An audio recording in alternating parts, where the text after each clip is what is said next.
Everyone. तो मैंने आप लोगों को आज एक पीडीएफ भी शेयर की है, उसके अंदर कुछ मोस्ट रिपीटेड क्वेश्चंस थे केमिकल काइनेटिक्स से।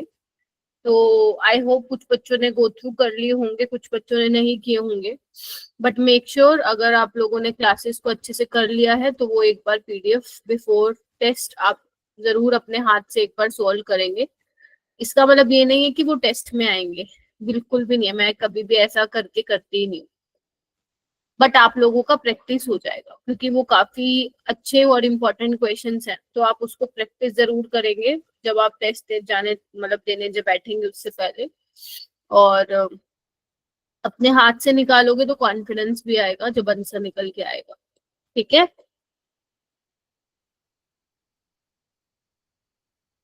Yes ma'am. All right.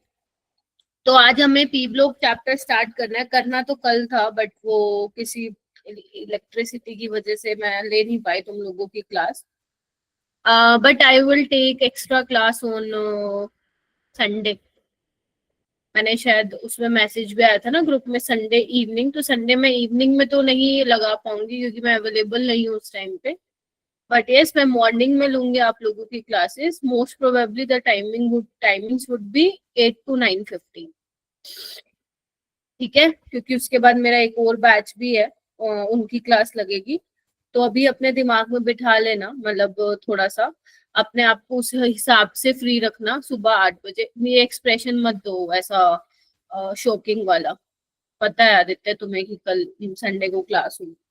ठीक है, सो यस 8 से 9:15 अभी लगा के चलो। अगर कुछ चेंज होता है टाइमिंग में तो मैं आपको बता दूंगी, बट यही टाइमिंग रहेंगी सो दैट आप लोग अपना सुबह फ्री होके और शाम को अपना अच्छे तरीके से टेस्ट दे सको। क्लियर है?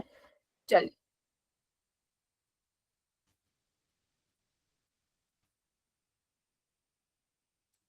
ठीक है बच्चों। तो आज हमारा पी ब्लॉक एलिमेंट्स का आपका लेक्चर नंबर फर्स्ट है। तो पी ब्लॉक एलिमेंट्स जो है इसका पीडीएफ भी मैंने आप लोगों के ग्रुप में भेज दिया था एनसीईआरटी का, अगर किसी के पास एनसीईआरटी नहीं है। Ma'am good evening. ठीक है, अब जो पी ब्लॉक एलिमेंट है वो तुम्हारे स्कूल के एग्जाम में नहीं है, लाइक बोर्ड्स के सिलेबस में नहीं है ये P block element, but JEE में है। जेई मेंस में भी है और एडवांस में तो है ही है। ठीक है, अब बात आती है जेई मेंस और एडवांस में क्या फर्क है इनके सिलेबस में। तो अगर मैं मेरा बेटा इसकी बात करूं जेई मेंस की, अच्छा बोर्ड्स में है तुम्हारे निशिता, आप सीबीएसई बोर्ड से कौन से बोर्ड से हो? सीबीएसई में तो नहीं। मैम डीबीएसई बोर्ड में पंजाब। पंजाब बोर्ड में भी है ये चैप्टर? यस मैम है। अच्छा ठीक है, हाँ हो सकता है, फिर मैं सीबीएसई की बात कर। सीबीएसई में भी है? नहीं पी ब्लॉक तो नहीं है, हट चुका है पी ब्लॉक तो। सीबीएसई में तो हमारे स्कूल में तो पढ़ाया है। आज से 3 साल पहले ही हट गया था।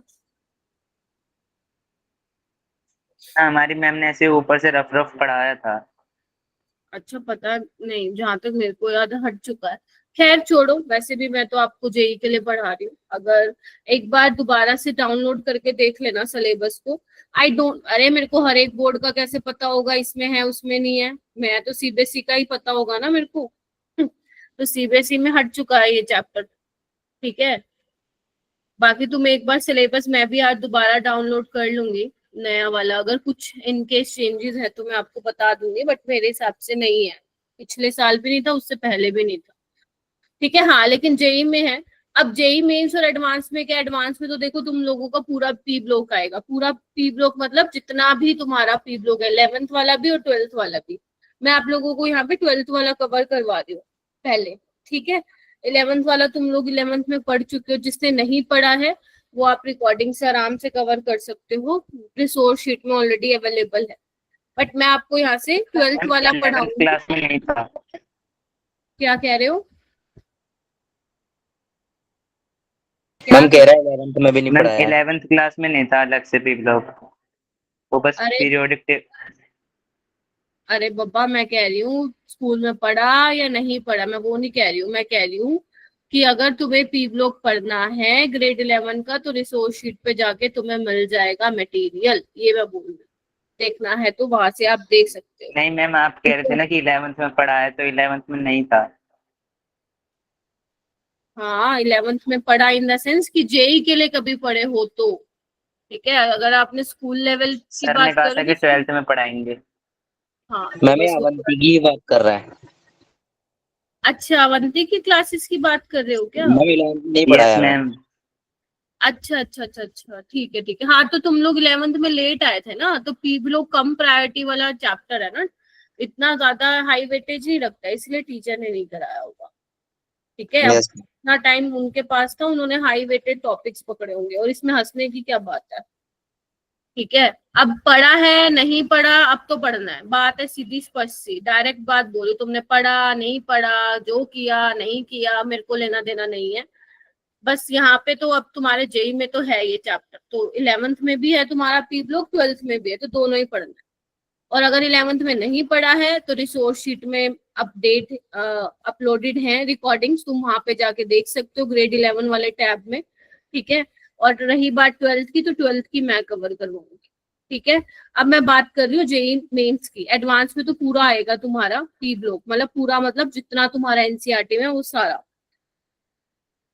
मैं तुम लोगों को ना मन तो करता है एक चाटा लगा ही दूं। मैं 10 बार नहीं, उससे भी शायद ज्यादा बार बता चुकी होंगी कि वो नीट का कंटेंट है, लेकिन उसमें जो लेवल कंटेंट का कवर करवाया हुआ है वो जेई लेवल का है, मेंस लेवल तक का, नोट एडवांस लेवल का। मैं 1000 बार बता चुकी हूँ। ठीक है, अब दोबारा नहीं बताऊंगी। पढ़ना पढ़ लो, नहीं से नहीं तो कहीं और से पढ़ लेना, बात है सीधी स्पष्ट। मतलब इतनी बार एक चीज को रिपीट कर देती हूँ, क्लास में तो तुम लोग होते नहीं हो, लॉग इन करके भाग जाते हो कुछ खाने के लिए। यही करते हो ना तुम लोग, यही करना होता है भाई तुम लोगों को। तो जेई मेंस में आपका काफी सारा सिलेबस जो है वो डिलीट हो चुका है पी ब्लॉक वाले में से, तो थोड़ा सा ही पी ब्लॉक जो है आप लोगों के सिलेबस में है, तो इसलिए इतना टाइम नहीं लगेगा इसको कवर करने के लिए। 4 या 5 लेक्चर में अपना पी ब्लॉक हो जाएगा। तो आज बेसिकली मैं आप लोगों को क्या कराने वाली हूँ, आज मैं इलेक्ट्रॉनिक कॉन्फ़िगरेशन कवर करवाने वाली हूँ। एटॉमिक एंड फिजिकल प्रॉपर्टीज और केमिकल प्रॉपर्टीज भी हम स्टार्ट कर देंगे। नंबर तो तुम लोगों के आते नहीं है, जो चैप्टर करा दी उसमें से भी नहीं आते। आप लोगों को ये देखना है क्या चीज नहीं है या क्या चीज है। जो हो गई उस पर तो कभी फोकस करना ही नहीं तुम लोगों को, है ना। बस कुछ चीजें निकालनी है बोलने के लिए, यही करते हो तुम। अच्छा, तो अगर मैं इसकी वेटेज की बात करूं बेटा, ये जेई मेंस की वेटेज है। तो तुम अगर एक चीज नोटिस कर पा रहे हो, अगर मैं 2025 से 2020 का डेटा देखूं, नीचे से ऊपर जाओ, तो 2020 से देखो क्या क्या चेंजेस आने को देखे हैं। क्योंकि पहले क्या होता था, पूरा चैप्टर आता था, लेकिन लास्ट 2 साल से हटा दिए, काफी सारा सिलेबस जो है वो रिड्यूस कर दिया है। ठीक है, तो यहाँ पे देखो इस तरीके से क्वेश्चंस का तुम्हें वेटेज दिखाई दे रहा होगा। 2020 में 3.75%, 4 फिर 6 बढ़ा 2022 में, यहाँ पे 4%। 2024 में भी अच्छा खासा आया है। 2024 वो वाला साल था जब आपका काफी सारा पोर्शन रिड्यूस हो गया था, राइट। तो यहाँ पे आपको दिख रहा है एवरेज, मतलब हर शिफ्ट में 1 या 2 क्वेश्चन देखने को मिल रहे थे। लेकिन अगर मैं अभी रिसेंट 2025 की बात करूं बेटा, तो आप लोगों के इतने ज्यादा क्वेश्चन नहीं देखने को मिले हैं इस चैप्टर से। मतलब जो आपकी 10 शिफ्ट होती है, राइट, तो उसमें से मान लो किसी एक शिफ्ट में क्वेश्चन देखने को मिल गया, किसी एक शिफ्ट में क्वेश्चन देखने को नहीं मिला, तो इस तरीके से था। तो मैम ये कैसा चैप्टर है, आप देखो 2024 में भी सिलेबस रिड्यूस था, तो उसमें भी उसने क्वेश्चन दिए। तो हमें ये चैप्टर करना तो है, ऐसा तो नहीं है कि हम इसको छोड़ देंगे, क्योंकि यहाँ से क्वेश्चन ज्यादा डिफिकल्ट नहीं बनता है। पूरा पेपर जो होता है इनऑर्गेनिक का, वो एनसीईआरटी बेस्ड बनता है। अगर किसी बच्चे ने एनसीईआरटी एक ढंग से पढ़ी हुई है, बहुत ढंग से, तो वो बना लेता है क्वेश्चन। तो मैंने आप लोगों को एनसीईआरटी की पीडीएफ भी इसकी शेयर कर दी थी।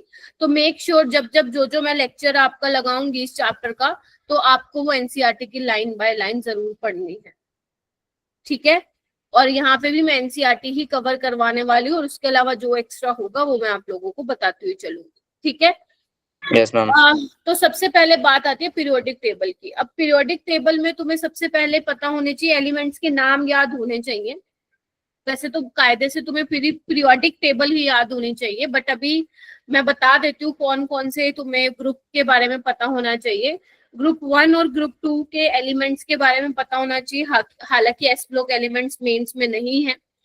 और उसके अलावा 13 to 18 वाले जो एलिमेंट्स हैं वो भी तुम्हें पता होना चाहिए। 13, 14, 11th में पढ़ते हो, और 15 to 18 तुम कहाँ पढ़ते हो, क्लास 12th में पढ़ते हो।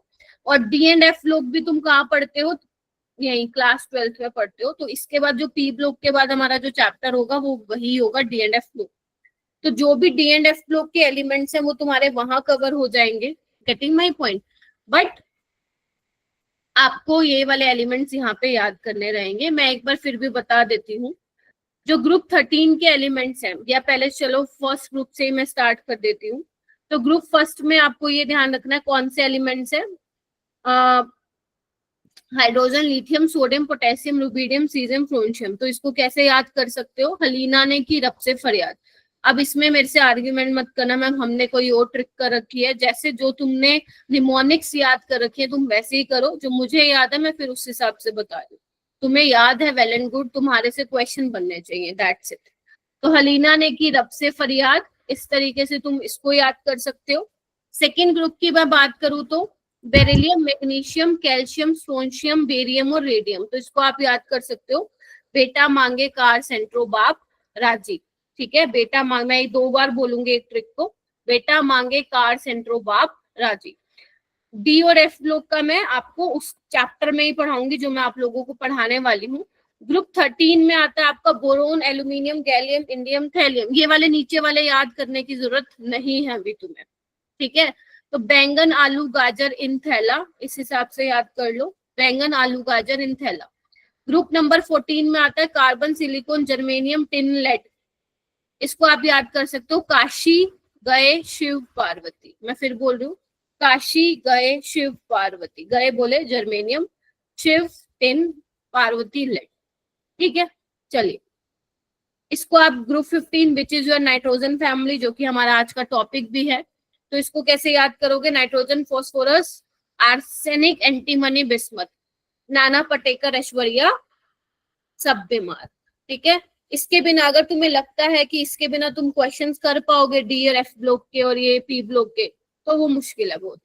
अगर आप लोगों को इलेक्ट्रॉनिक कॉन्फ़िगरेशन नहीं लिखने आती, या एलिमेंट्स के नाम या सिंबल याद नहीं है, तो पी ब्लॉक चैप्टर में आपको बहुत दिक्कत आने वाली है। तो इसीलिए आज तुम नहीं पता है तो याद कर लो, और नेक्स्ट क्लास में जब आओगे एंट्री मारोगे तो ये सब टिप्स पे याद होने चाहिए। नाना पाटेकर, ऐश्वर्या सब बीमार। यहाँ पे आओ, oxygen, sulphur, selenium, tellurium, tellurium, polonium. तो इसको कैसे याद रखोगे, ओ सर सीधा प्रॉब्लम, ओ सर सीधा प्रॉब्लम। ठीक है, ओ बोले तो ऑक्सीजन, सर बोले सल्फर, सिलेनियम, टिलेरियम और पोलोनियम। 17 का कैसे याद रखोगे, फिर कल बाहर आई आंटी। फिर बोले तो फ्लोरीन, क्लोरीन, ब्रोमीन, आयोडीन, स्टानिन। स्टानिन को आप इग्नोर कर सकते हो, वो हम केमिस्ट्री में ज्यादा इसका डिस्कशन नहीं करते। ग्रुप नंबर 18 नोबल गैसेज हैं तुम्हारे, तो ये क्या होता है, हीना, नीना और करीना, जीरोक्स, रंगीन। ये मेरे को कल के बैच वाले बच्चों ने ये ट्रिक उन्होंने याद कर रखी थी, निमोनिक्स। मैंने तो ऐसे ही याद किया हुआ था इसको। Helium, neon, argon, krypton, xenon, radon, ये आपके ग्रुप 18 के मेंबर्स हैं, तो ये आप लोगों को मालूम होना चाहिए। Boron family, carbon family, nitrogen family, oxygen family, halogen family and noble gases. ठीक है जी, जिसको याद नहीं है मेक श्योर अपनी नोटबुक में लिख लो कि हमें याद करना पड़ेगा, इसके बिना काम नहीं चलेगा। पीर बख्श आ गया? मैम वो क्वेश्चन सॉल्व कर रहा होगा। ठीक है, कोई नहीं, पढ़ लेने दो उसको, लड़के को। ठीक है, चलिए उसके बाद हम आते हैं ग्रुप 15 के एलिमेंट्स। तो आई होप आप लोगों को पता चल गए होंगे ग्रुप 15 के एलिमेंट्स आप लोगों के कौन से हैं। आपको बेटा सिंबल तो पता होने ही चाहिए, नाइट्रोजन, फॉस्फोरस, आर्सेनिक, एंटीमनी और बिस्मथ, और इनकी इलेक्ट्रॉनिक कॉन्फ़िगरेशन भी पता होनी चाहिए। तो अगर मैं ग्रुप 15 की, अरे ये क्या हो रहा है, अगर मैं ग्रुप 15 की इलेक्ट्रॉनिक कॉन्फ़िगरेशन की बात करूं जनरल, तो वो क्या होती है, NH2NP3 होती है। नाइट्रोजन अपने सेकेंड पीरियड में, that is why 2s2 2p3, phosphorus 3rd period का है, आर्सेनिक 4th पीरियड का है, एंटीमनी 5th पीरियड का, एंड बिस्मथ आपके क्या है 6th पीरियड का है। तो आपको इसका वैलेंस इलेक्ट्रॉनिक कॉन्फ़िगरेशन तो मालूम होना ही चाहिए। ठीक है जी। जैसे मैं एक दोबारा सिखा भी देती हूँ तुम लोगों को, ये मैंने पीरियोडिक टेबल में भी सिखाया था। देखो, जो तुम्हारा याद है स्ट्रक्चर ऑफ एटम में बताया था शायद मैंने, आप लोगों को इलेक्ट्रॉनिक कॉन्फ़िगरेशन का ऑर्डर पता होना चाहिए। मान लो किसी के लिए लिखने आ जाती है तो तुम लिख सकते हो।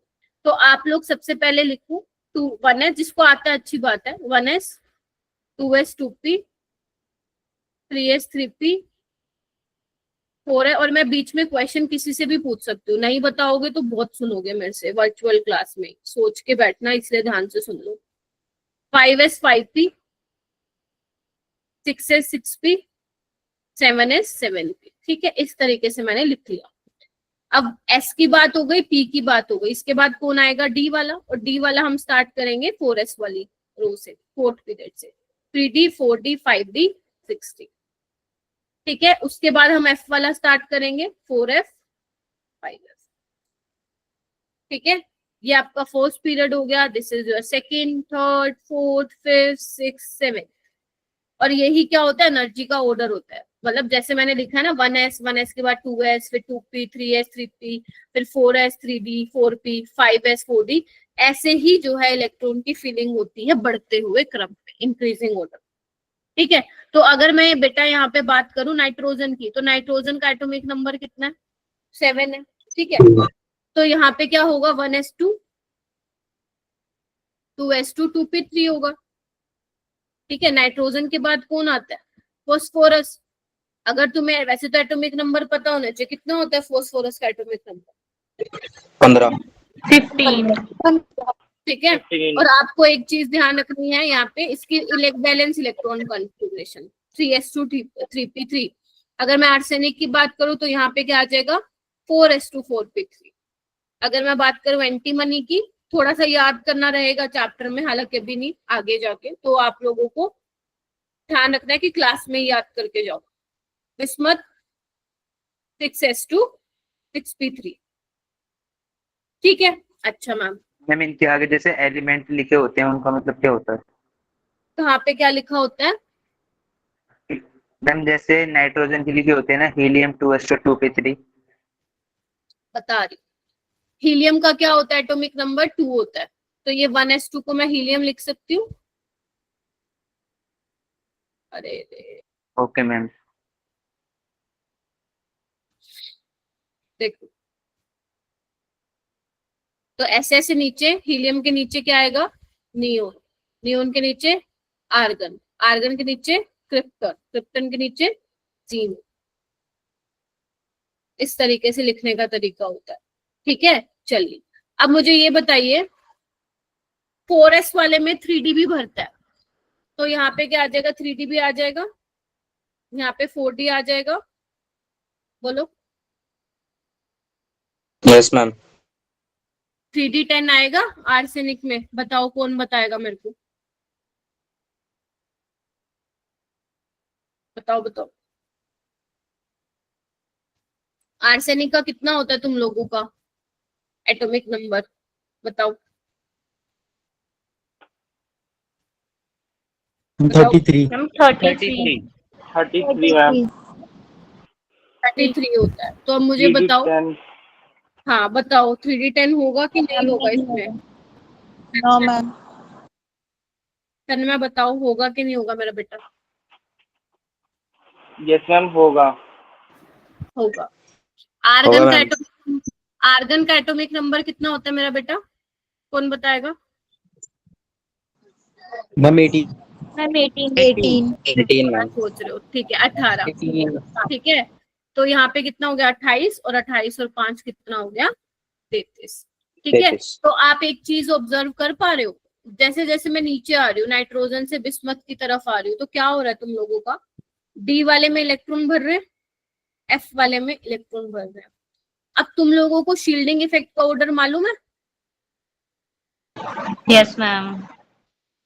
एस वाले इलेक्ट्रॉन बेटर शील्डर होते हैं, उससे कम पी वाले, उससे बेकार डी वाले, और सबसे बेकार F वाले। तो यानी कि जैसे जैसे तुम नीचे आ रहे हो तो D और F में इलेक्ट्रॉन की फिलिंग हो रही है, मतलब पक्का इनका कुछ ना कुछ इफेक्ट पड़ेगा, जो हम आगे प्रॉपर्टीज डिस्कस करेंगे, लाइक आपका इलेक्ट्रोनेगेटिविटी करेंगे, आयनाइजेशन एनर्जी करेंगे, या कोवेलेंट रेडियस की बात करेंगे, तो इन सब का इफेक्ट पड़ेगा। मैम क्या इफेक्ट पड़ेगा वो आगे जाके हम डिस्कस करेंगे।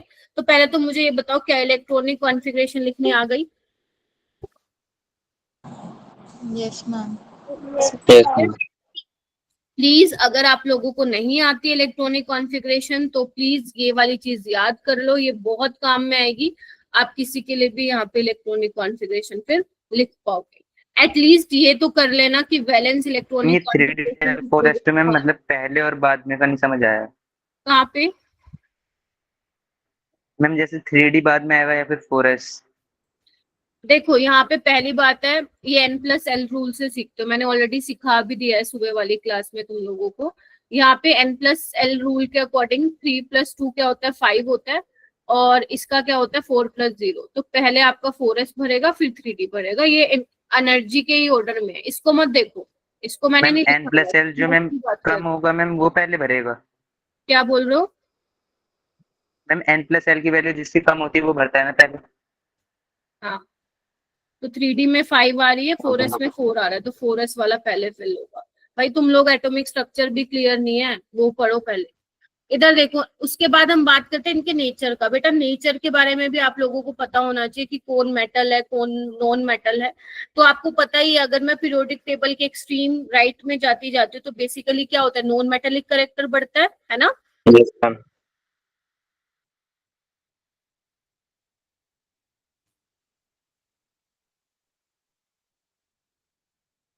Non metallic character increases, right? और डाउन द ग्रुप क्या होता है, मेटेलिक Metallic कैरेक्टर बढ़ता है। तो अगर मेरे को बताना हो कि नाइट्रोजन क्या है, तो मैम नाइट्रोजन नॉन मेटल है, फॉस्फोरस भी नॉन मेटल है, आर्सेनिक और एंटीमनी क्या है, मेटलोइड है। प्रॉपर्टीज जो होती है इनकी between metal and non metal होंगी। एंड जो हमारा बिस्मथ है उसका कैसा नेचर होता है, मेटेलिक नेचर होता है, मेटल होता है। ये आप लोगों को पता होना चाहिए, ठीक है? बोलो। Yes, ma'am. Yes, ma'am.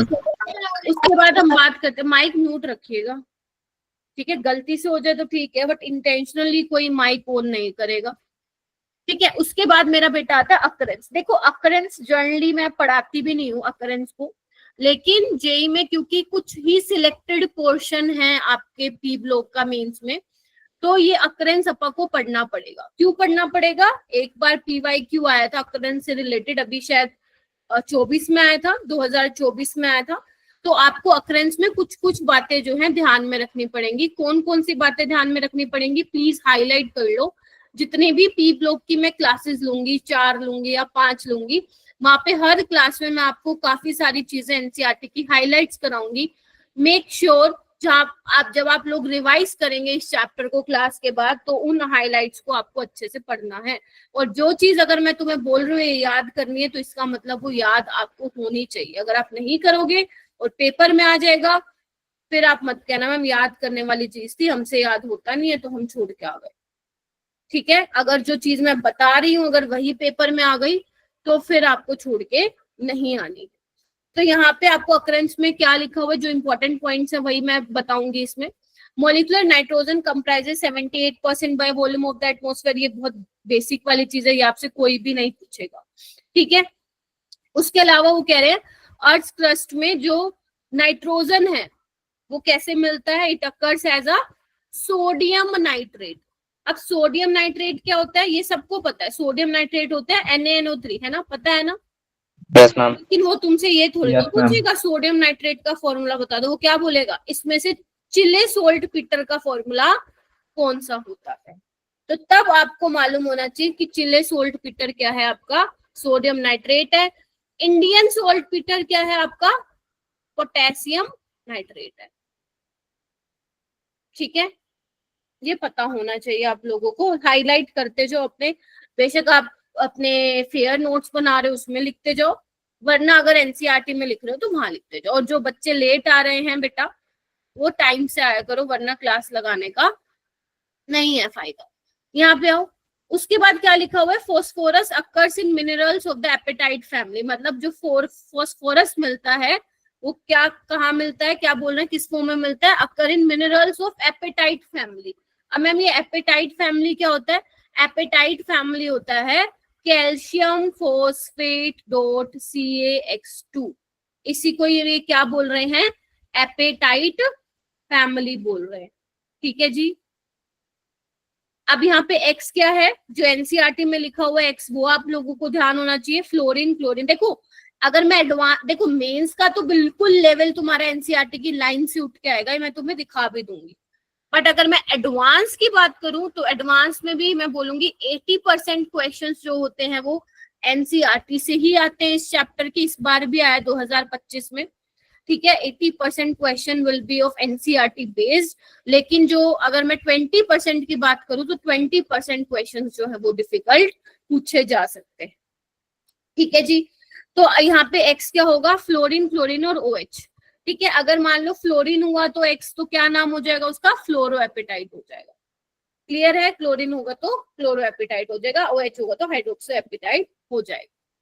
ठीक है, which are the main components of phosphate rocks, यानी कि इस वाले पूरी स्लाइड में तुम्हें क्या पता होना चाहिए, 3 चीजें पता होनी चाहिए। ठीक है, अब मैं पूछती हूँ किसी से, नवदिशा क्या पता होना चाहिए इस पूरी स्लाइड में, कौन सी 3 चीजें पता होनी चाहिए तुम लोगों को, नवदिशा बताओ, क्या बताया मैंने, क्या पता होना चाहिए तुम्हें। ईशा क्या पता होना चाहिए बेटा। Ma'am Indian saltpetre very good. और एपेटाइल फैमिली और Appetite. Chile saltpetre. Yes, तो क्या पता चल गया तुम लोगों को, साहिल मालूम पड़ गया what is saltpetre, Chile saltpetre, apatite family क्या होता है। ठीक है, वेरी गुड। तो जब आप इस चैप्टर को, मतलब आज के लेक्चर को जब आप रिवाइज करोगे तो आपको सिर्फ 20 मिनट्स ही देने हैं इसको रिवाइज करने के लिए। 20 मिनट रिवाइज करने के बाद एक ब्लैंक पेज लोगे और ब्लैंक पेज पे जो बेसिकली तुमने जो भी पढ़ा है रिवीजन के टाइम पे वो सारा उतार दोगे उस पेज। तो जो अगर तुम डेली बेसिस पे ये करोगे जब तक ये चैप्टर कंप्लीट नहीं हो जाता, मैं तुम्हें गारंटी देती हूँ तुम 3 महीने से पहले तो ये चैप्टर के चीजें नहीं भूलोगे। हाँ, 3 महीने बाद हो सकता है भूल जाओ, तो फ्रिक्वेंटली रिवीजन करना पड़ेगा तुम लोगों को। ठीक है, अब मैं आती हूँ, बात करती हूँ एटॉमिक एंड फिजिकल प्रॉपर्टीज में। सबसे पहले मैं बात करती हूँ एटॉमिक प्रॉपर्टीज की, that is your atomic size. तो how many of you know कि लेफ्ट टू राइट और डाउन द ग्रुप साइज का क्या होता है, रेज योर हैंड।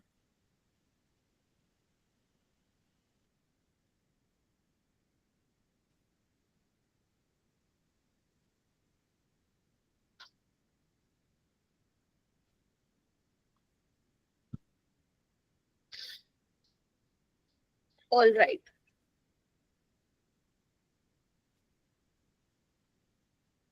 अनुज आप बताओगे क्या होता है लेफ्ट टू राइट।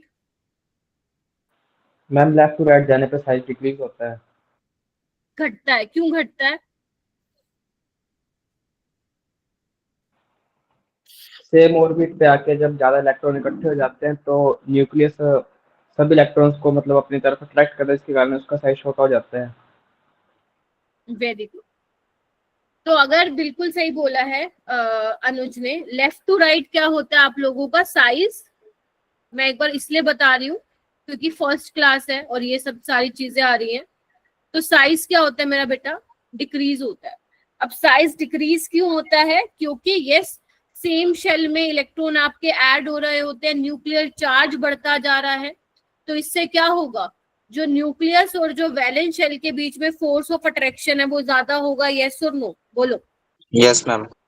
तो अगर न्यूक्लियस और वैलेंस शेल, मान लो न्यूक्लियस और ये मैं वैलेंस शेल की बात कर रही हूँ, तो न्यूक्लियस और अगर वैलेंस शेल इलेक्ट्रॉन के बीच में स्ट्रॉन्ग फोर्स ऑफ अट्रैक्शन होगा तो वो क्या करेगा, खींचेगा।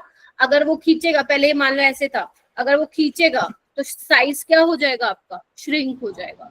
तो बेसिकली आपके इफेक्टिव न्यूक्लियर चार्ज के बढ़ने से ही क्या होता है, आप लोगों का साइज जो होता है वो डिक्रीज होता है। ध्यान रखना, जो इफेक्टिव न्यूक्लियर चार्ज का कॉन्सेप्ट है वो हम मल्टी इलेक्ट्रॉन सिस्टम में देखते हैं। मल्टी इलेक्ट्रॉन मतलब ऐसी स्पीसीज, ऐसे एलिमेंट जिनके पास एक से ज्यादा इलेक्ट्रॉन हो। जिनके पास एक इलेक्ट्रॉन होता है जैसे हाइड्रोजन या हाइड्रोजन लाइक स्पीसीज, वहां पे हम इफेक्टिव न्यूक्लियर चार्ज को डिस्कस नहीं करते। ठीक है, चलिए। Yes, तो ma'am. अगर मैं बात करूंगी डाउन द ग्रुप क्या होता है, तो अगर मैं बात करूं ग्रुप 15 के एलिमेंट्स की, तो आपका डाउन द ग्रुप, मुझे हालांकि लिखा मैंने ऐसे है बट मैं बात कर रही हूँ ऐसे। तो डाउन द ग्रुप क्या होता है, साइज जो होता है वो बढ़ता है। साइज क्यों बढ़ता है, क्योंकि नंबर ऑफ शेल्स इंक्रीज होते हैं। तो नंबर ऑफ शेल्स बढ़ने से क्या हो रहे हैं, अंदर जो इनर कोर इलेक्ट्रॉन्स है वो बढ़ते जा रहे हैं ना, क्योंकि नई नई शेल ऐड हो रही हैं तो इलेक्ट्रॉन्स भी होंगे उसमें। तो जो न्यूक्लियस का और वैलेंस इलेक्ट्रॉन का जो प्यार है, मतलब उनके बीच में जो फोर्स ऑफ अट्रैक्शन है, वो नीचे जाते जाते क्या हो रहा है, कम हो रहा है स्क्रीनिंग इफेक्ट की वजह से, है ना। जिसकी वजह से आपका क्या हो रहा है, साइज श्रिंक नहीं हो रहा, साइज क्या हो रहा है, इंक्रीज हो रहा है। बोलो हाँ या ना। तो अगर मुझे यहाँ पे ऑर्डर Yes, ma'am. लगाना हो तो इसमें कोई भी एक्सेप्शन नहीं है, जहां एक्सेप्शन आएगी वहां मैं बताती हुई चलूंगी। तो यानी कि नाइट्रोजन से बिस्मथ तक आपका साइज क्या हो रहा है मेरा बेटा, इंक्रीज। और अगर मैं इसकी एक्सपेरिमेंटल वैल्यूज लिखूं, वैसे याद नहीं करनी है तो मैं, मुझे भी याद नहीं है, बट यहाँ से मैं अभी एक क्वेश्चन अराइज करूंगी तुम्हारे सामने, आ जाओ। इसका 70, 110, इसका 120 रफली, इसका 140 होता है, 150 होता है। आपको वैल्यू याद नहीं करना है, लेकिन आपको एक चीज ऑब्जर्व करनी है। इवन एनसीईआरटी भी लिखती है। एनसीईआरटी क्या लिखती है, देखना। It is observed that arsenic to bismuth there is a small increase in radius. बोल दिया। अब यहाँ से क्वेश्चन भी बनेगा। मतलब वो ये कहना चाह रहा है, एनसीईआरटी ये कहना चाहती है कि भाई जब तुम नाइट्रोजन से फास्फोरस जा रहे हो तो अच्छा खासा इंक्रीज आ रहा है, देख पा रहे हो। Yes, ma'am. लेकिन जैसे Yes, ही ma'am. आर्सेनिक से Yes. आर्सेनिक से मैं बिस्मथ की बात करूंगी तो वहां पे क्या हो रहा है, इतना ज्यादा इंक्रीज हो तो रहा है, इंक्रीज बट बहुत ज्यादा इंक्रीज देखने को नहीं मिल रहा है। ऐसा इसलिए है क्योंकि अभी मैंने तुम्हें बोला था, जैसे आप फोस्फोरस के बाद आ रहे हो तो इनमें क्या हो रहा है, 3D में, है ना, और F में क्या कर रहे हैं, इलेक्ट्रॉन की फिलिंग हो रही है। यस और नो? Yes, ma'am. Yes, आप ma'am. लोगों को पता है शील्डिंग इफेक्ट का ऑर्डर ये होता है, ठीक है। तो अगर शील्डिंग इफेक्ट का ये होता है तो मतलब क्या हुआ, अगर मान लो F वाले में इलेक्ट्रॉन की फिलिंग, एक मिनट रुक लो,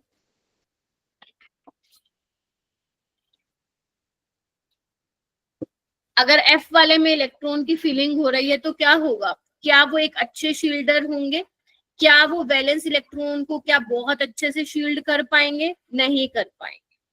ठीक है, तो मतलब अगर मैं बोलूं कि मेरे फोन का अगर मैंने स्क्रीन गार्ड गंदे वाला सस्ते वाला चढ़वाया है, तो अगर जैसे ही मेरा ये फ्लोर पे गिरा फोन, मेरा तो डिस्प्ले टूट जाएगा। मतलब मेरा जो स्क्रीन गार्ड है वो अच्छे से प्रोटेक्ट मेरे फोन की डिस्प्ले को नहीं कर पाया है, और फ्लोर और मेरे जो फोन की स्क्रीन है खत्म का। Getting my point? Yes, ma'am. तो अब यहाँ पे हो क्या रहा है, क्योंकि अगर F वाले शेल में, F वाले ऑर्बिटल में आपके इलेक्ट्रॉन्स हैं, तो वो बाहर के इलेक्ट्रॉन को इतने अच्छे से प्रोटेक्ट नहीं कर पाएंगे, स्क्रीन नहीं कर पाएंगे, शील्ड नहीं कर पाएंगे। तो इसकी वजह से होगा क्या, जो न्यूक्लियस का जो होल्ड है वैलेंस इलेक्ट्रॉन पे वो क्या होगा, अच्छा होगा। और अगर न्यूक्लियस की पकड़ होगी इलेक्ट्रॉन पे, या मैं बोलूं न्यूक्लियस और वैलेंस शेल इलेक्ट्रॉन के बीच में फोर्स ऑफ अट्रैक्शन क्या होगी, ज्यादा होगी, तो वो क्या करेगा, थोड़ा सा अपनी तरफ खींचेगा। तो अगर खींचेगा तो साइज तो बढ़ रहा है, देखो रेडियस तो बढ़ रही है, लेकिन इतनी ज्यादा नहीं बढ़ रही जितना चेंज तुम्हें यहाँ देखने को मिल रहा है। Getting my point? Yes, ma'am. Yes, ma'am. बेटा लेंथेनोइड कॉन्ट्रैक्शन ना एक्चुअली हम कहाँ पढ़ते हैं, लेंथेनोइड कॉन्ट्रैक्शन की हम बात करते हैं 4D और 5D सीरीज में। ठीक है, जब मैं आपको बढ़ाऊंगी ना D block and F block, वहां पे आप इसकी बात करते हो कि लेंथेनोइड कॉन्ट्रैक्शन की वजह से यहाँ पे होता क्या है। ठीक है, ऑलराइट आर्यांश, ठीक है। सो यहाँ पे आप क्या बोलोगे मेरा बेटा, due to completely filled D और F orbital in heavier member of group, जिसकी वजह से क्या हो रहा है, ये वाली चीज हो रही है। ठीक है जी, ये एनसीईआरटी लिखती है ये वाली लाइन, तो हमने उसका जस्टिफिकेशन दे। तो जो जो एनसीईआरटी लिख रही है वो एक्सप्लेन ज्यादा बेटर तरीके से नहीं करती है एनसीईआरटी चीजों को, तो हमें उसको एक्सप्लेन करके करना पड़ेगा, क्योंकि असर्शन रीजन भी क्या है देखने को मिलता है। ठीक है जी, बोलो। Yes, ma'am. चलिए, यस मैम। Yes, ma'am. उसके बाद हम बात करेंगे आयनाइजेशन एनर्जी की।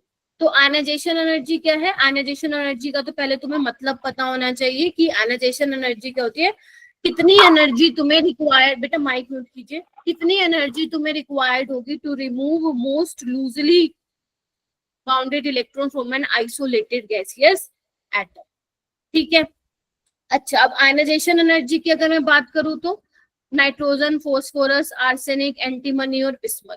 तो डाउन द ग्रुप क्योंकि आपका साइज बढ़ रहा है ना, मैंने कहा ना न्यूक्लियस और बैलेंस शेल इलेक्ट्रॉन के बीच में दूरियां बढ़ रही है ना, धीरे धीरे धीरे धीरे धीरे, फोर्स ऑफ अट्रैक्शन धीरे धीरे धीरे धीरे धीरे कम हो रहा है।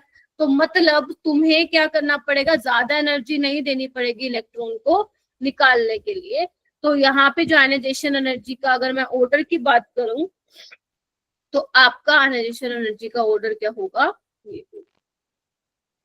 ठीक है, नाइट्रोजन की सबसे ज्यादा होगी और बिस्मथ की क्या होगी, सबसे कम होगी। लेकिन ये ध्यान रखना, जो ग्रुप 15 एलिमेंट्स की आयनाइजेशन एनर्जी होती है वो ज्यादा होती है किससे, ग्रुप 14। ऐसा क्यों मैम? पहले तो मैम ग्रुप 14 आता है और फिर ग्रुप 15 आता है, तो बिल्कुल ठीक तो है ये बात, इसमें क्या नई बात है कि लेफ्ट टू राइट क्या होता है, आयनाइजेशन एनर्जी बढ़ती है, लेकिन इसमें ज्यादा इंक्रीज हो रहा है। ऐसा क्यों? क्योंकि जो 15 ग्रुप वाले एलिमेंट्स हैं उसमें क्या होते हैं, half filled p orbital which is stable. तो उसमें से इलेक्ट्रॉन को निकाल पाना is quite difficult as compare to group 14। तो ज्यादा जो है चेंज देखने को मिलता है। ठीक है, बोलो। Ma'am. Yes, ma'am. Yes, ma'am. Yes, ma'am. उसके बाद हम बात करेंगे इलेक्ट्रोनेगेटिविटी की। इलेक्ट्रोनेगेटिविटी क्या होता है मेरा बेटा? Tendency to attract the shared pair of electron towards itself, right?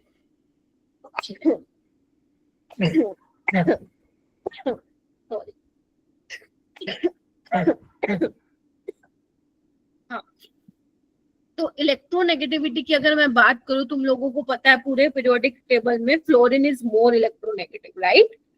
Yes, ma'am. और जैसे Yes, ma'am. जैसे एक्सट्रीम राइट पे जा रहे होते हो तो आप लोगों का इलेक्ट्रोनेगेटिव कैरेक्टर जो है वो बढ़ता जाता है। ठीक है, तो अगर मैं इनकी बात करती हूँ, हम एक बार इलेक्ट्रोनेगेटिविटी बताइए, बता दोगे? इलेक्ट्रोनेगेटिविटी क्या होता है, मान लो तुम्हारे पास ए बी मॉलिक्यूल है, ठीक है, और मान लेते हैं जो बी वाला है इसकी इलेक्ट्रोनेगेटिविटी क्या है, ज्यादा है। इलेक्ट्रोनेगेटिविटी का मतलब होगा क्या, आपको पता है ये किससे मिलके बना है, दो इलेक्ट्रोन से। ठीक है, तो अगर ये ज्यादा इलेक्ट्रोनेगेटिव है तो क्या करेगा, इन दोनों इलेक्ट्रॉन को अपनी तरफ खींचेगा, अपनी तरफ शिफ्ट करेगा। ये मैंने सुबह वाली इंडक्टिव इफेक्ट में बताया। तो ये क्या करेगा, दोनों इलेक्ट्रॉन को अपनी तरफ अट्रैक्ट करेगा, ले नहीं लेगा पूरा, अट्रैक्ट करेगा। ध्यान रखना अट्रैक्शन है, ये नहीं कि पूरा का पूरा ट्रांसफर करवा लेगा। तो अगर अट्रैक्ट करेगा तो हम बोलते हैं ना इस पे पार्शियल नेगेटिव और इस पे पार्शियल पॉजिटिव चार्ज। ठीक है, तो इलेक्ट्रोनेगेटिविटी बेसिकली क्या होगा, tendency of an atom to attract the shared pair of electron towards itself. तो अगर मैं डाउन द ग्रुप बात करूं तो इलेक्ट्रोनेगेटिविटी क्या होगी, घटती जाएगी। बोलो क्या कहते हो? Yes, Yes, ma'am. ma'am. Size बढ़ेगा. हाँ, तो सबसे ज्यादा इलेक्ट्रोनेगेटिविटी किसकी होगी, नाइट्रोजन की। बोलो। Yes, yes. अब एक बात Yes, बताओ, अब बात बताओ, ये तो है एक्सपेक्टेड ऑर्डर। एक्चुअल ऑर्डर क्या होगा जो एनसीईआरटी हमें बताती है? एक्चुअल ऑर्डर होगा ये मेरा बेटा, बिस्मथ और एंटीमनी की ऑलमोस्ट बराबर होती है। तो एनसीईआरटी ने इनको बोल दिया कि इनकी बराबरी होगी। इसकी होती है 1.9, इसकी भी 1.9 एनसीईआरटी के डेटा के अकॉर्डिंग अगर मैं बोलूँ तो। अब मैम इसमें ऐसा क्यों हो रहा है? इसमें ऐसा इसलिए हो रहा है, वही सेम रीजन कि इनमें क्या हो रहा है, 4f में इलेक्ट्रॉन की फिलिंग हो रही है ना, जैसे जैसे आप जा रहे हो। तो 4f में इलेक्ट्रॉन की फिलिंग होने का क्या मतलब है कि आपका जो न्यूक्लियस और वैलेंस शेल के बीच में जो फोर्स ऑफ अट्रैक्शन है वो ज्यादा होगा, तो मतलब वो खींचेगा, अट्रैक्ट करेगा। ठीक है, तो बेसिकली इलेक्ट्रोनेगेटिविटी घटनी चाहिए, लेकिन कितनी घट के कितना हो जाता है, एंटी मनी के बराबर हो जाती है, ज्यादा कम नहीं होती है इसमें। फिर से सुनो क्या बोला मैंने बोला कि जैसे जैसे आप नीचे जाते जा रहे हो आपको दिख रहा है कि 4f में इलेक्ट्रॉन की फिलिंग हो रही है, तो आप ये तो समझ गए ना f वालों का शील्डिंग इफेक्ट पुअर है, तो न्यूक्लियस और वैलेंस शेल इलेक्ट्रॉन के बीच में फोर्स ऑफ अट्रैक्शन होगा। इलेक्ट्रोनेगेटिविटी भी तो अट्रैक्शन ही है, तो अगर अट्रैक्शन होगा तो क्या होगा, आपका इलेक्ट्रोनेगेटिविटी की जो वैल्यू है वो इतनी कम नहीं होती, कितनी हो जाती है कि वो एंटी मनी के बराबर हो जाती है। ठीक है, तो ये आपको डेटा बहुत बहुत बहुत इंपॉर्टेंट है। ये एक पेपर में भी आया था, मुझे ईयर याद नहीं आ रहा, बट वो यस अभी रिसेंट ही आया था। ये वाला ऑर्डर पूछा था उन्होंने, इलेक्ट्रोनेगेटिविटी का ग्रुप 15 में क्या ऑर्डर होता है, और उस ऑप्शन में ये भी दिया हुआ था। ये वाला रीजन एक बार और एक्सप्लेन कर दो। अगर मतलब तुमने ज्यादा दिमाग चलाया और ये देखा कि अरे नहीं डाउन द ग्रुप तो घटती है, और अगर वो घट के तुमने ये वाला लगा दिया तो वो लग जाएगा काटा। तो आपका एक्चुअल ऑर्डर क्या होगा आपका, जहां पे मैंने यहाँ पे लिखा होगा। ठीक है, रीजन एक बार और एक्सप्लेन कर दोगे आप? Yes, ma'am. ठीक है, मैं एक लास्ट बार एक्सप्लेन कर रही हूँ, नहीं तो आप क्लास के बाद रुक जाइएगा। मैं फिर बोल रही हूँ, जैसे जैसे आप नीचे आ रहे हो 4f में इलेक्ट्रॉन की फिलिंग हो रही है, जिसकी वजह से न्यूक्लियस और आपके वैलेंस इलेक्ट्रॉन के बीच में फोर्स ऑफ अट्रैक्शन क्या हो रहा है, इंक्रीज हो रहा है। तो अगर इंक्रीज हो रहा है तो फोर्स ऑफ अट्रैक्शन बढ़ रहा है ना, और इलेक्ट्रोनेगेटिविटी क्या होती है, tendency to attract an electron. Attraction तो होगा क्या, अब अट्रैक्शन बढ़ रहा है तो हमारी क्या होनी चाहिए, इलेक्ट्रोनेगेटिविटी की वैल्यू वैसे तो कम होनी चाहिए, लेकिन वो इतनी कम नहीं होती है इसी फैक्टर की वजह से। तो कितनी हो जाती है वो, एंटी मनी के बराबर पहुंच जाती है 1.9, क्योंकि कायदे से तो क्या होनी चाहिए, 1.9 से कम होनी चाहिए ना, 1.8 1.7, बट वो कितनी हो जाती है, 1.9 हो जाती है। ठीक है, तो ध्यान रखना, वैसे तो ठीक है नाइट्रोजन फॉस्फोरस आर्सेनिक का कोई दिक्कत नहीं है, बट एंटीमनी और बिस्मिथ का ऑर्डर क्या रहता है अपना, मतलब जो वैल्यू है वो सेम रहती है। ठीक है जी, आपको वैल्यू याद नहीं करनी, वैल्यू याद नहीं करनी, मेरे को याद थी तो मैंने लिख दी, वैल्यू याद नहीं करनी है। उसके बाद चौथी जो प्रॉपर्टी आती है दैट इज इलेक्ट्रॉन एफिनिटी। यही आप इलेक्ट्रॉन गेन एंथैल्पी भी पढ़ते हो पीरियोडिक टेबल में। देखो बहुत सारे डेटाज हैं, बहुत सारी चीजें हैं जानने के लिए इनऑर्गेनिक केमिस्ट्री में, है ना। तो प्लीज मेक श्योर कीजिए कि आप लोग सुनते हुए जाओ कि क्या चीजें हैं, क्योंकि थोड़ा सा भी पेपर में आई एक्सेप्शन आप लोग गलत करके आओगे। तो इलेक्ट्रॉन एफिनिटी या इलेक्ट्रॉन गेन एंथैल्पी क्या होती थी, अगर आप electron tendency to gain an electron, ठीक है, अगर मान लो एक ए एलिमेंट है, अगर वो इलेक्ट्रॉन को गेन कर रहा है अपने आउटर मोस्ट शेल में, तो बेसिकली ए नेगेटिव बनेगा, और इस टाइम पे जो हमारी एनर्जी रिलीज हो रही है उसको हम क्या बोलते थे, इलेक्ट्रॉन गेन एंथैल्पी बोलते थे, जिसको हम ऐसे दिखाते थे। ठीक है, अब जरूरी नहीं है कि हमेशा रिलीज ही होगी, है ना, डिपेंड करता है एलिमेंट का नेचर कैसे है, रिलीज भी हो सकती है, एब्जॉर्ब भी हो सकती है।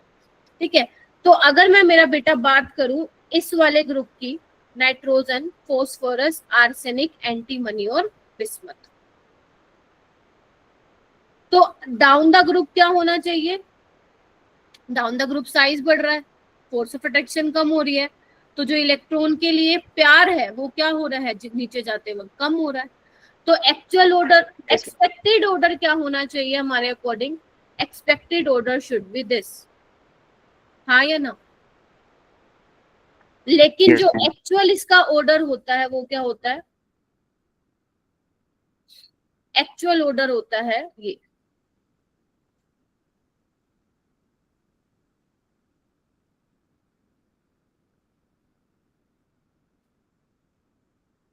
फॉस्फोरस जो है वो पहले आता है नाइट्रोजन से, और यहाँ पे आप एक लाइन भी पढ़ सकते हो, मतलब एक लिख सकते हो नोट करके।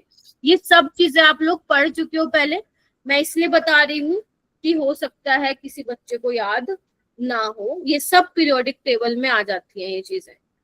तो नोट करके आप लिख सकते हो कि थर्ड पीरियड एलिमेंट्स, जो थर्ड पीरियड एलिमेंट होते हैं उनकी हायर इलेक्ट्रॉन एफिनिटी होती है। इलेक्ट्रॉन के प्रति जो प्यार होता है वो इनका ज्यादा होता है एज कंपेयर टू या देन सेकेंड पीरियड एलिमेंट्स। वो बच्चे हैंड रेज करो जिसको पता है इसका आंसर। पीरियोडिक टेबल का टेस्ट दे चुके हो ना तुम लोग, पीवाईक्यू भी लगा चुके हो, तो मुझे हैंड रेज करके बताओ कि क्या है इसका रीजन। एनीवन?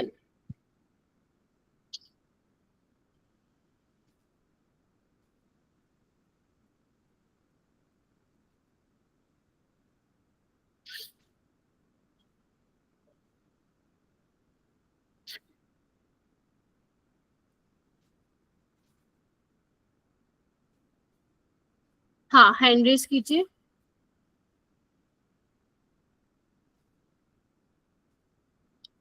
तन्मय, आपको नहीं मालूम है, पता है क्या तन्मय क्लास? ये किसने? Yes ma'am, ma'am due to smaller size. फिर से बोलो मेरा बेटा। Ma'am due to small size. Due to small size, ठीक जा रहे हो थोड़ा और। किसका स्मॉल साइज? नाइट्रोजन का ना। देखो मैं एक बार इस कॉन्सेप्ट को समझा Yes, देती हूँ, ma'am. एक बार मैं समझा देती हूँ, एक बार फिर मत भूलना। देखो फिर मत मेरे को कहना मैम नहीं आता, मैं एक बार बता दे रही हूँ लास्ट बार। हाँ साहिल बोलो। Ma'am due to small size ma'am जो रिपल्शन होती है मैम अदर इलेक्ट्रॉन से मैम, जो वो ज्यादा हो जाती है, तो मैम जो सेकंड पीरियड के जितने भी एलिमेंट्स होते हैं मैम उनका मैम हायर हायर नहीं होता ma'am third period of elements. ठीक बताया। देखो इधर दोनों ने ही, तन्मय और साहिल ने सही एक्सप्लेन किया है। बाकी बच्चों ने फिर पीरियोडिक टेबल का टेस्ट कैसे दिया है? गूगल से देख के, जिन बच्चों ने दिया है पास्ट में, क्योंकि ये क्वेश्चन तो ऐसा है जो मतलब इतना पॉपुलर है। कोई भी एंट्रेंस में तुम अपीयर होते हो ना आफ्टर 12th, वहां आती है ये चीजें, मतलब वहां ये क्वेश्चन आता ही आता है। मतलब पता नहीं क्या प्यार है एग्जामिनर को, ये है भी इम्पोर्टेंट क्योंकि कॉन्सेप्चुअल पार्ट है ये थोड़ा। देखो फ्लोरीन का, अगर मैं क्लोरीन की बात करूं, फ्लोरीन और क्लोरीन की, तो फ्लोरीन है 2p का, उसके पास 2p ऑर्बिटल है, और क्लोरीन के पास क्या है? 3p है। और 2p का साइज छोटा होता है 3p से। अब आपको पता है इसमें क्या होता है? 1s2 2s2 2p 5 होता है ना, और इसमें क्या होता है? 3p 5 होता है। बोलो हाँ या ना। Yes ma'am. Yes ma'am. Yes, ma'am. तो अब होगा क्या? इलेक्ट्रॉन इसको भी लेने हैं और इसको भी लेने हैं। तो अगर ये इलेक्ट्रॉन लेता है अपने 2p में, क्योंकि इसका छोटा साइज है, ऑलरेडी इलेक्ट्रॉन है, अब मान लो छोटी सी जगह में ऑलरेडी 5 लोग बैठे हैं बिल्कुल फंस के, तुम कहो कि छठा आ जाए, कैसे आएगा? पहले तुम जगह नहीं है तुम लोगों की बैठने की, तो क्या होगा? उसको जबरदस्ती घुमाओगे तो धक्का मुक्की चलेगी। तो यहाँ पे भी यही होता है।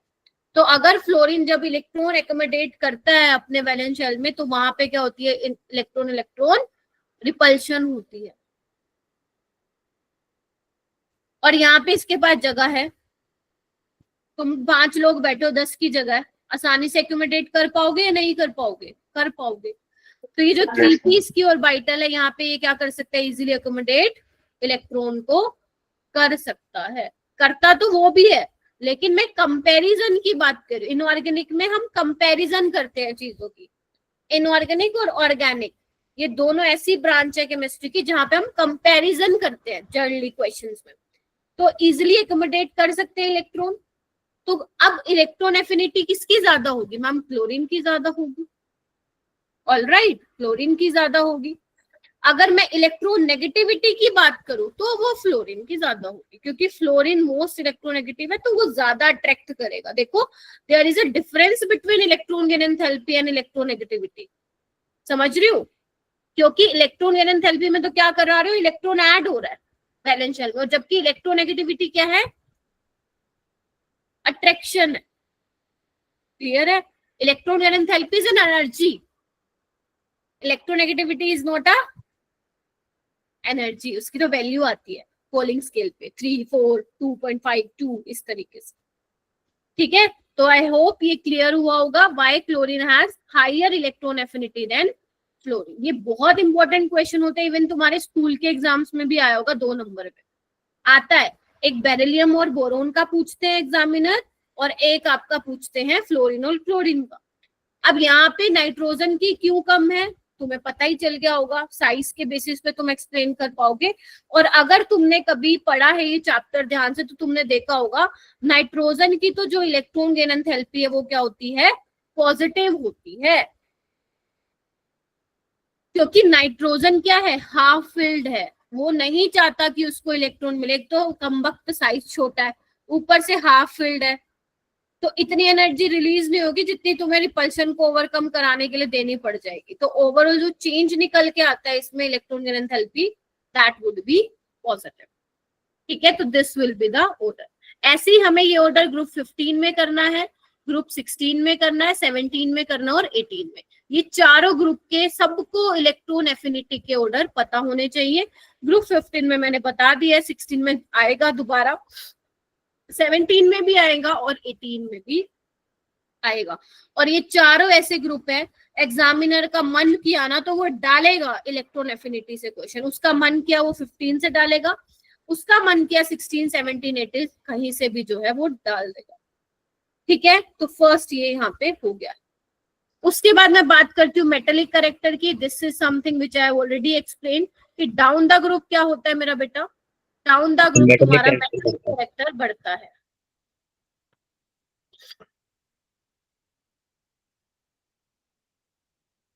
ठीक है, तो यानी कि अगर मैं मेटेलिक करेक्टर की बात करूं तो this will be your order. और अभी मैंने बताया भी था, ये दोनों नॉन मेटल है, मेटलॉइड, और ये क्या है, मेटल। ठीक है, उसके बाद हम आते हैं एनसीईआरटी की टेबल पे। तो एनसीईआरटी की टेबल में तुम्हें क्या क्या चीजें पता होनी चाहिए, वैसे मैंने ऑलरेडी बता दिया है। अगर आप लोग एनसीईआरटी में हाईलाइट कर रहे हैं तो आप लोगों को एक तो एटॉमिक नंबर पता होना चाहिए मेरा बेटा, 7, 15, 33, 51, 83, मतलब 51, 83। एटॉमिक मास नहीं भी पता होगा तो चलेगा, सिर्फ नाइट्रोजन का आप लोगों को मालूम होना चाहिए, 14। इलेक्ट्रॉनिक कॉन्फ़िगरेशन मैंने ऑलरेडी बता दिया आप लोगों को।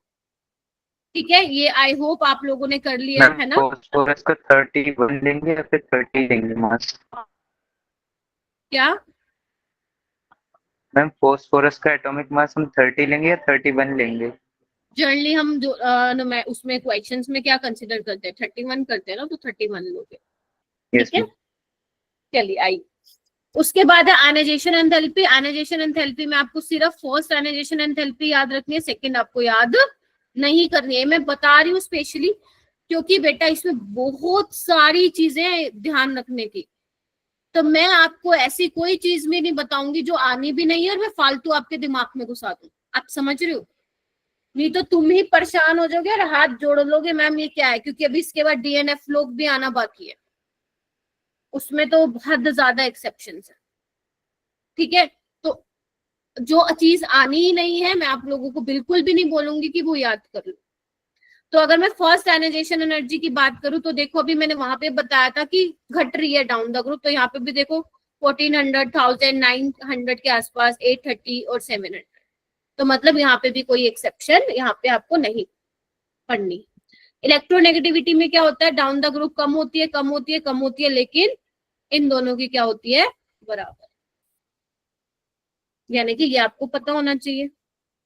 उसके अलावा कोवेलेंट रेडियस ध्यान रखना, जो आपने ये वाला कॉन्सेप्ट पढ़ा है ना, ये वाला, ये बात करता है कोवेलेंट रेडियस की, समझ रहे हो, आयनिक रेडियस मत लगा के आ जाना, इसको हटा भी दो, बेशक नहीं पढ़ना, ये डेंसिटी भी नहीं पढ़ना।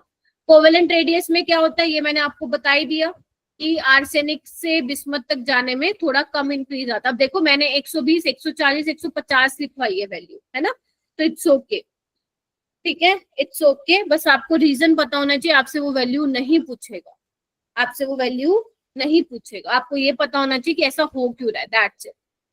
उसके बाद अगर मैं मेल्टिंग पॉइंट और बॉइलिंग पॉइंट की बात करूं तो इसमें मेल्टिंग पॉइंट का थोड़ा सा इंपॉर्टेंट है, पूछ सकता है वो मेल्टिंग पॉइंट का, क्या पूछेगा, देखो अगर तुम नोटिस कर पा रहे हो तो सबसे ज्यादा देखो मेल्टिंग पॉइंट में क्या होता है ना, जितना ज्यादा तुम्हें टेम्परेचर देना पड़ेगा मेल्ट होने के लिए, है ना। मान लो किसी का अगर मेल्टिंग पॉइंट बहुत ज्यादा है, मतलब तुम्हें बहुत ज्यादा टेम्परेचर देना पड़ रहा है उसको मेल्ट करने के लिए, यस और नो, बताओ। Yes, ma'am. Yes ma'am. तो यहाँ पे अगर तुम एक चीज ऑब्जर्व कर पा रहे हो तो सबसे ज्यादा मेल्टिंग पॉइंट किसका है यहाँ पे, हमें याद करना है। हाँ, ये पहली चीज है जो मैं तुम्हें यहाँ पे बोल रही हूँ। आर्सेनिक का सबसे ज्यादा है, उसके बाद है मेरा बेटा एंटीमनी का, उसके बाद है 544, वैल्यू नहीं याद रखनी है, बिस्मथ का, उसके बाद किसका है, फॉस्फोरस का, और उसके बाद कितना है मेरा बेटा, नाइट्रोजन। तो अगर तुम नोटिस कर रहे हो यहाँ पे नाइट्रोजन और आपका नाइट्रोजन का melting point and boiling point कम है, ऐसा क्यों है, थोड़ा एक्सप्लेन हम कर सकते हैं कि इसको? हाँ कर सकते हैं, मास के बेसिस पे, है ना। नाइट्रोजन का मास बहुत कम है एज कंपेयर टू अगर मैं बात करूं फॉस्फोरस से, ठीक है। तो इसका यहाँ में कि क्या हो रहा है, मास कम है, हल्का है, ठीक है। तो इसका जो मेल्टिंग एंड बॉइलिंग पॉइंट है नाइट्रोजन का, वो क्या हुआ है, कम ऑब्जर्व हुआ है। कितना हुआ है, 63 और 77.2। मैं फिर बोल रही हूँ, वैल्यू याद मत करना, सिर्फ 2-3 बातें ध्यान रख लेना। पहला कि नाइट्रोजन का मेल्टिंग और बॉइलिंग पॉइंट कम होता है, ठीक है, हल्का है, मतलब मास कम है उसका। और मेल्टिंग पॉइंट का ऑर्डर याद रख लेना। क्या याद करोगे, लिखो अपनी नोटबुक में, ऐसी याद होती है ये चीजें। आर्सेनिक का सबसे ज्यादा, एंटीमनी, बिस्मथ, फॉस्फोरस, और लास्ट में किसका हो जाएगा मेरा बेटा, नाइट्रोजन का। क्या ये याद कर पाओगे? अभी तो पहली चीज बताई है मैंने याद करने की, बोलो। Yes, ma'am. Yes, ma'am ma'am. Same Yes, होता है ma'am. मैम, बॉइलिंग और मेल्टिंग दोनों का। और बॉइलिंग पॉइंट की अगर मैं बात करूं, बॉइलिंग पॉइंट तुम्हें याद करने की जरूरत नहीं है, पता है क्यों नहीं है याद? क्योंकि बॉइलिंग पॉइंट ना कुछ फैक्टर्स पे डिपेंड करता है। अगर तुमने कभी पढ़ा हो हाइड्रोकार्बन, या हाइड्रोकार्बन में एल्केन्स पढ़ते हो तुम, राइट, और जनरली भी तुमने सुना होगा बॉइलिंग पॉइंट में हम कुछ 3-4 चीजें देखते हैं, लाइक उसका मॉलिक्यूलर मास कंसिडर करते हैं। मॉलिक्यूलर मास सेम होता है तो हम सरफेस एरिया कंसिडर करते हैं, है ना। कहीं पे हाइड्रोजन बॉन्डिंग हो रही है तो हम वहां पे वो कंसिडर करते हैं। तो यहाँ पे जो ऑर्डर आया हुआ है देखो, 77, 554, 888 और 1860। अगर मैं बिस्मथ को छोड़ दूं, कई बार क्या होता है ना, कई बार नहीं, बहुत बार ऐसा होता है कि जो क्वेश्चन होता है ना जेई में, बेशक वो एडवांस का हो या फिर मेंस का हो, वहां पे जो लास्ट एलिमेंट, जैसे बिस्मथ हो गया, है ना, ये क्या बोलते हैं, हेलोजन फैमिली में स्टानिन हो गया, वो लास्ट वाले मेंबर को इतना डिस्कस वहां पे नहीं करते हैं, वो ज्यादातर एंटीमनी तक चीजें पूछते हैं। समझ रहे हो आप मेरी बात? तो अगर मैं बॉइलिंग पॉइंट की बात करूं तो नाइट्रोजन से एंटीमनी तक क्या है, बढ़ता जा रहा है। Can you see that?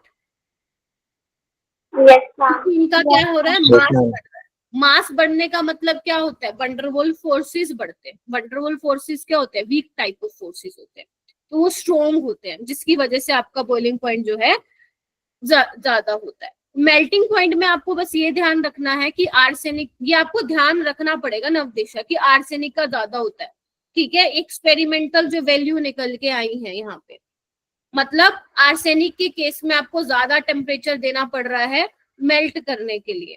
Nitrogen का आप ऐसे याद रख सकते हो कि नाइट्रोजन हल्का है तो इसका मेल्टिंग पॉइंट भी कम है और इसका बॉइलिंग पॉइंट भी क्या है, यहाँ पे कम है। तो ये आप लोगों को स्टार मार्क कर लो कि आपको ये इस टेबल में अभी तक क्या बताया मैंने, इलेक्ट्रोनेगेटिविटी बताया, आपको कोवेलेंट रेडियस बताया, आपको मेल्टिंग पॉइंट बता दिया, बॉइलिंग पॉइंट आपको याद रखने की जरूरत नहीं है, और ना ही आपको डेंसिटी। क्यों याद रखने की जरूरत नहीं है? क्योंकि मैं आपको वो वाली चीजें बता रही हूँ जहां पे क्या है, एक्सेप्शन है। डेंसिटी तो बढ़ रही है, देखो ना, मास बढ़ रहा है, डेंसिटी बढ़ रही है, तो क्या याद करोगे इसमें? कुछ है ही नहीं याद करने के लिए। तो ये 3 चीजें तुम्हें इस टेबल से याद रखनी है। मैम मेल्टिंग पॉइंट की मैम वैल्यूज भी याद करनी है कि सिर्फ ऑर्डर याद करना है? मतलब मेल्टिंग पॉइंट की आपको वैल्यूज किसी की भी याद नहीं रखनी, मेरे को ही याद नहीं है इतने सालों में, तुम्हें क्यों बोलूंगी मैं याद करने के लिए, क्योंकि वैल्यू थोड़ी ना पूछेगा वो तुमसे, ठीक है। आपको ऑर्डर पता होना चाहिए। इसके ऊपर बी पे क्या लिखा हुआ है, ए पे क्या लिखा हुआ है, सी पे लिखा हुआ है, तुम्हारे कोई लेना देना नहीं है ये क्या लिखा हुआ है। फिर भी तुम्हारी एक्साइटमेंट, मतलब तुम जानना चाहते हो, तुम्हारे एनसीईआरटी के टेबल में बड़ा ही बड़े बड़े शब्दों में वहां पे ए बी सी लिखा होगा, वहां पे आप देख सकते हो। आयनिक रेडियस आपको नहीं पढ़ना है, ठीक है। चलिए आइए, कोवेलेंट रेडियस आप लोगों को पता होना चाहिए। तो अभी तक मैंने क्या बताया,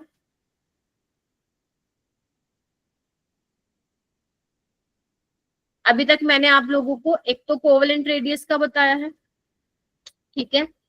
आप लोगों को मालूम होना चाहिए कि आर्सेनिक से बिस्मथ तक स्मॉल इंक्रीज क्यों हो रहा है। दूसरी चीज आप लोगों को पता होनी चाहिए आयनाइजेशन एनर्जी, है ना, Yes, ma'am. इलेक्ट्रोनेगेटिविटी,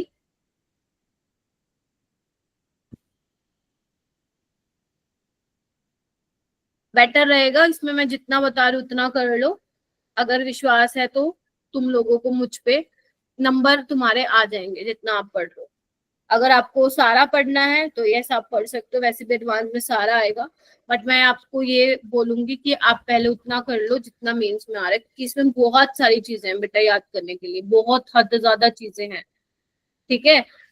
इनऑर्गेनिक में बहुत सारे टीचर्स बोलते हैं कि याद करना क्या होता है, हम तो समझा के करते हैं, लेकिन स्टिल वो भी वो चीजें याद करने को बोल ही देते हैं, ठीक है। तो मैं किसी अंधेरे में नहीं रखना चाहती, जो करना है वो करना है यार, ठीक है। उसके अलावा आप लोगों को क्या पता होना चाहिए, इसमें मेल्टिंग पॉइंट का ऑर्डर पता होना चाहिए और इलेक्ट्रॉन एफिनिटी, ठीक है।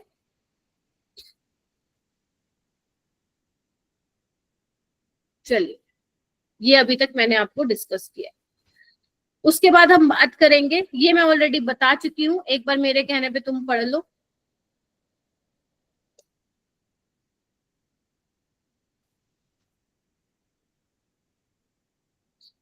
डाइनाइट्रोजन डायटोमिक गैस है, बाकी सारे क्या है सॉलिड्स है।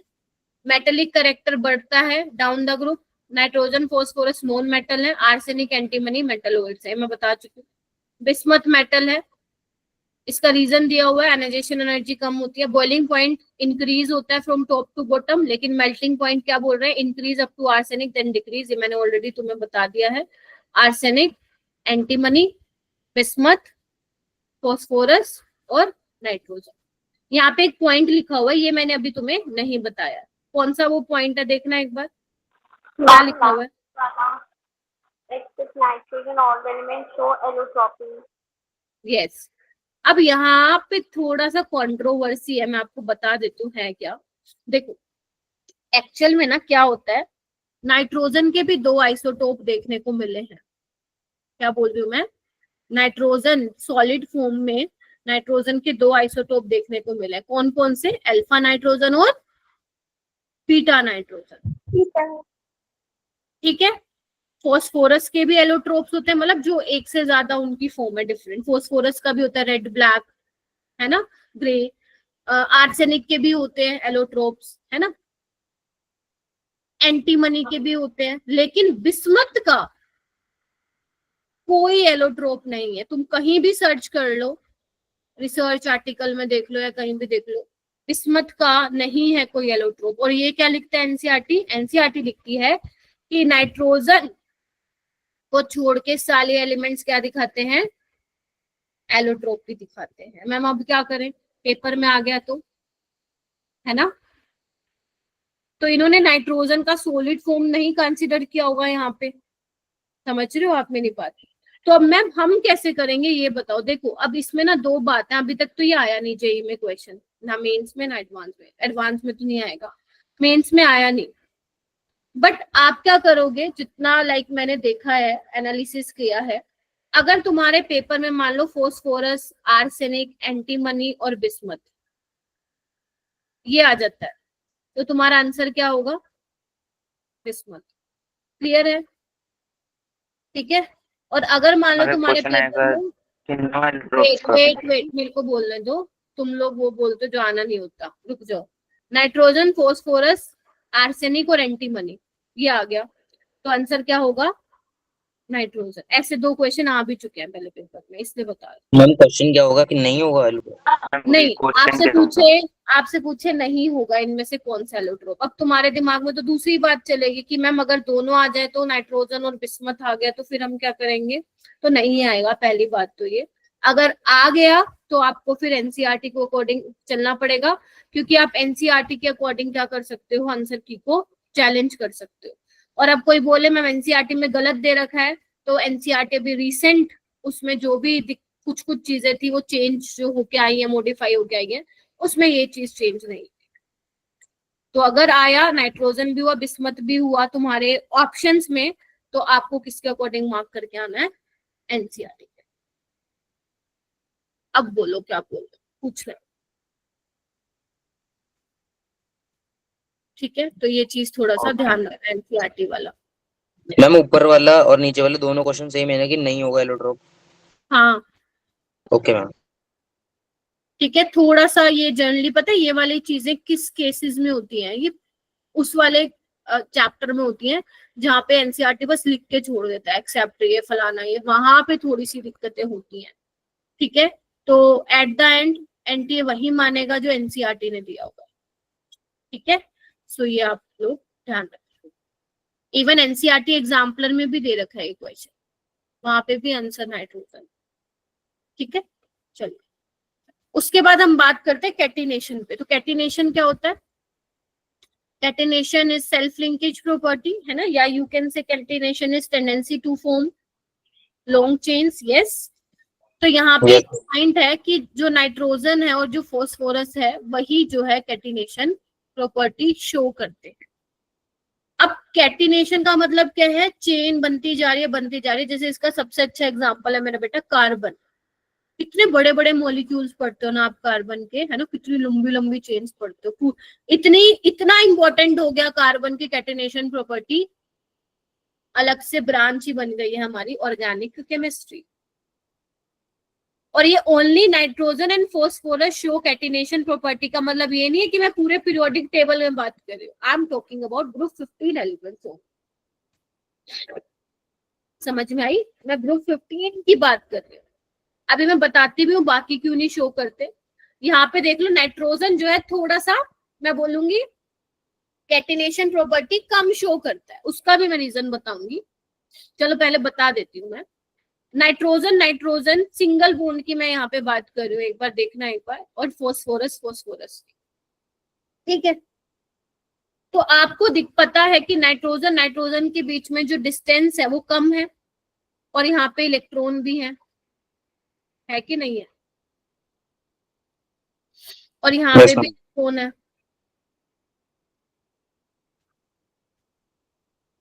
तो यहाँ पे क्योंकि डिस्टेंस कम है तो इनके बीच में क्या होगा? इलेक्ट्रॉन के बीच में रिपल्शन। तो ये बॉन्ड क्या होता है हमारा? एन का बॉन्ड क्या होता है? वीक होता है। ठीक होता है। तभी आप देखोगे कि आपको बहुत सारे ऐसे एन वाले कंपाउंड्स देखने को नहीं मिलेंगे। फॉस्फोरस में क्या होता है?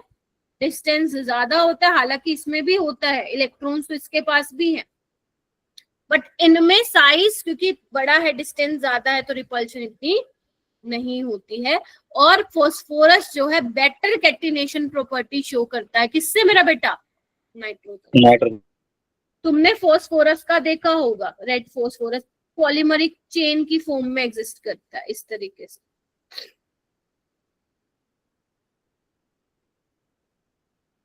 इस तरीके से देख रहे हो। नाइट्रोजन के केस में अगर मैं बात करूं तो हाइड्राजोइक एसिड है, यहाँ पे देख सकते हो आप कैटिनेशन। ये हाइड्राजोइक तो तुम्हारे पेपर में भी आया था, है ना? मैम यही बोलने वाला था।